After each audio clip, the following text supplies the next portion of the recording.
Hey everybody, Motorport 59 here.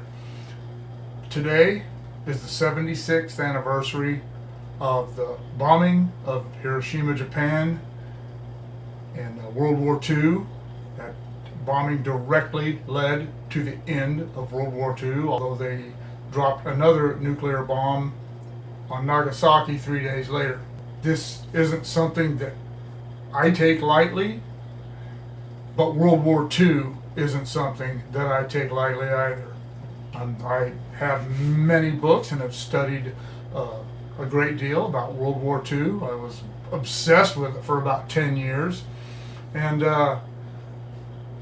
this was during the period that people were clamoring about the United States being such bad guys for utilizing a nuclear weapon.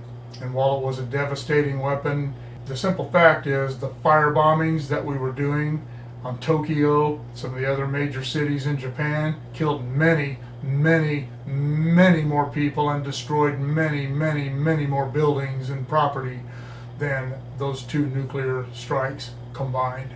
Japan dragged us into World War II, and I have nothing against Japan today. I have nothing against the Japanese. But I did know some men who fought in World War II who never forgave the Japanese. They fought in the Pacific. Both of them that I'm talking about fought in the Pacific. One was in the Marines and one was in the Army. And it was a horrific experience for them both. As I said, Japan dragged us into that war. It's no secret that Roosevelt wanted us in that war, even though he talked about isolationism and all that. He wanted us in that war, and he got his wish, and the Japanese gave him the excuse to do it. It's easy for all of us in hindsight, with history on our side, the knowledge of nuclear weapons and what they can do, the after effects of them, which they didn't really know much about at the time. All they knew is they could devastate a city with one bomb, and they did that to end World War II.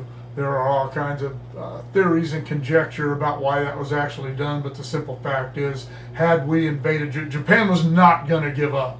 I have read histories from both sides. They were not going to stop fighting. They were ready to have every man, woman, and child in their nation die before surrendering, even though by this time, much of the civilian population of Japan was very much against the war. And had we invaded Japan, as we intended to, which is why we did all the island hopping, if we had done that, the estimates of casualties were at least 1 million Americans and about 10 million Japanese. About 500,000 people died as a direct result of the nuclear weapons dropped on the cities. It would have been a lot worse had we invaded Japan, and I'm glad we didn't. I'm glad it happened the way it did. Those are the only two nuclear weapons that have ever been used in anger, and I'm glad for that. I feel for the Japanese people who lived through all that, and for the Japanese families who lost their loved ones because of that. But many more Japanese families suffered at the hands of their own government as far as their losses, and from the soldiers that were sent out to fight that war. Their losses were astounding, far outnumbering ours. Anyway, August 6, 1945, first nuclear weapon used in anger, and it was a shame that it had to happen, but it was a shame that World War II had to happen. And we, America, didn't start the war in Europe or the war in the Pacific, but we, by God, finished them.